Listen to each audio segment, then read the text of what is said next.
અમદાવાદના જજીસ બંગલો રોડ પર આવેલા એનઆરઆઈ ટાવરમાં ગઈકાલે મોડી રાત્રે હત્યા અને આત્મહત્યાની ચોંકાવનારી ઘટના સામે આવી છે, જેમાં કોંગ્રેસના વરિષ્ઠ નેતા શક્તિસિંહ ગોહિલના સગા ભત્રીજા અને ગુજરાત મેરીટાઈમ બોર્ડના ક્લાસ 1 અધિકારી યશરાજસિંહ ગોહિલે પોતાની પત્ની રાજેશ્વરી ગોહિલની ગોળી મારી હત્યા કરી હતી।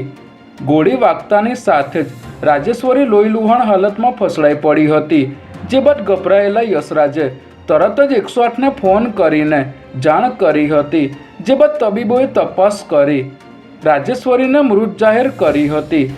જ્યારે 108નો સ્ટાફ કાર્યવાહી પૂર્ણ કરીને ઘરની બહાર નીકળ્યો તે સમયે યશરાજે પણ તેજ હથિયાર વડે પોતાના માથે ગોળી મારીને આત્મહત્યા કરી લીધી હતી।